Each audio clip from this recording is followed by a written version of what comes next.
The house was in Yorkshire, in the north of England.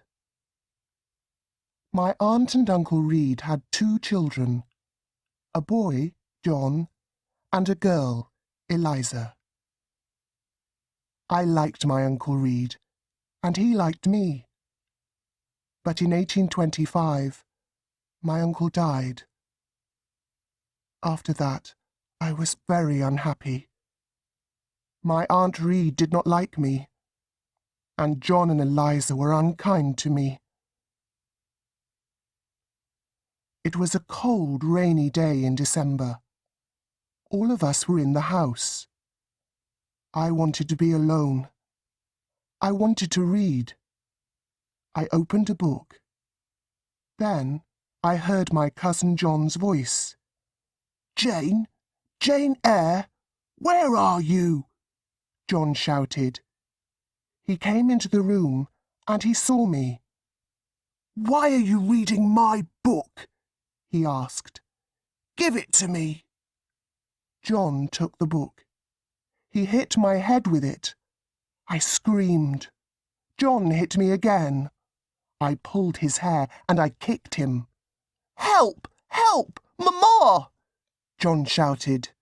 "Jane Eyre is hurting me." Aunt Reed ran into the room. She pulled me away from John. "John hit me with a book," I said. "I hate him, and I hate you too." "You are a bad girl, Jane," my aunt said. "Why do you hate me?" "You don't like me," I replied. "John and Eliza are unkind to me. I want to leave Gateshead Hall." "You want to leave?" Aunt Reed said. "Where will you go? Your parents are dead. You cannot live alone." Aunt Reed thought for a moment. "My friend, Mr. Brocklehurst, is the owner of a school," she said.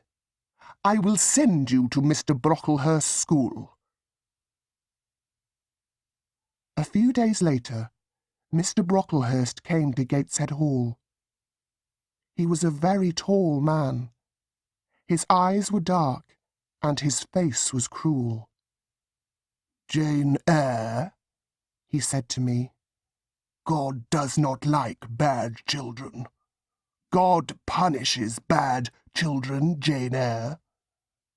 "God will punish John Reed," I replied. "John Reed hits me, and he shouts at me." "That is not true. You are a liar, Jane Eyre," Mr. Brocklehurst said. "You must not tell lies, and you must not live here with your cousins. You will come to Lowood School. You will become a good girl." "I want to come to your school, sir," I said. "I want to leave this house." "Bad girls are punished at my school, Jane Eyre," Mr. Brocklehurst said. "The girls work very hard at Lowood." "I will work hard. I will be a good pupil, Mr. Brocklehurst," I said. 2 weeks later, I left Gateshead Hall. I went to Lowood School.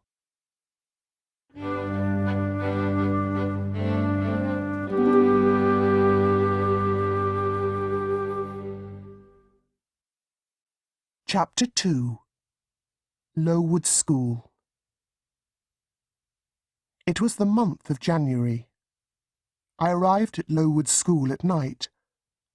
A servant took me up some stairs and into a big bedroom. There were many beds in the room. The girls in the beds were asleep. The servant took me to an empty bed. I put on my nightclothes and I got into bed.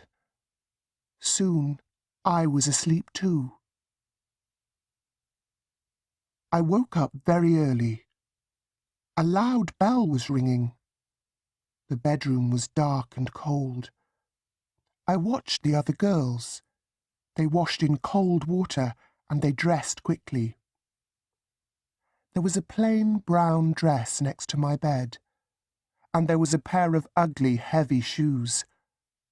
I washed quickly. Then I put on my new clothes. I was very hungry. I followed the other girls down the stairs. We sat down at long tables in a large dining room. Our food was terrible. "The food is bad again," one of the girls said. "Stand up," a teacher shouted. "Don't talk." We stood up. We did not speak. We walked into a big schoolroom and we sat down. There were about 80 girls in the schoolroom, and there were 4 classes. The oldest girls were in the 4th class. I was in the 1st class. 4 teachers came into the room and we began our lessons. The lessons were not interesting. First, we read some pages in a book. Then our teacher asked us questions about those pages. After 4 hours, we went outside. It was very cold. Very soon a bell rang. Lessons started again.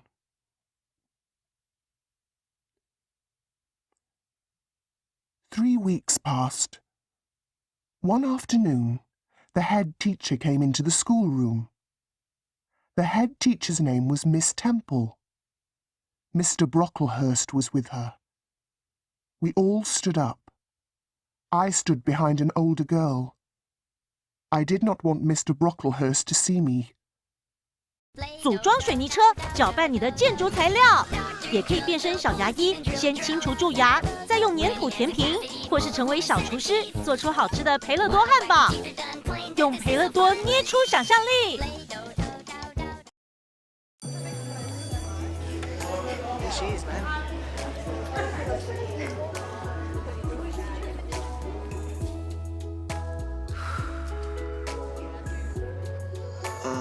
Hey, Maya.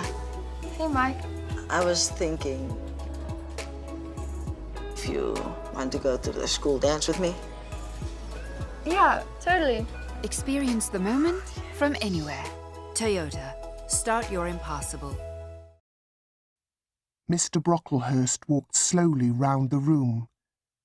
Everybody was very quiet. And then I dropped my book. Mr. Brocklehurst stopped walking. He looked at me.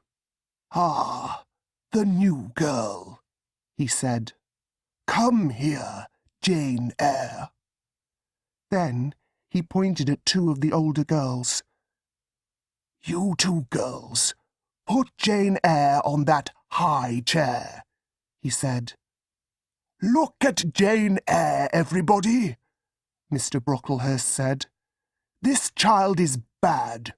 She is a liar. She will be punished. Miss Temple, teachers, girls, do not talk to this child." Then he spoke to me again. "Jane Eyre, you must stand on that chair for 2 hours," he said. "You are a bad girl." That evening,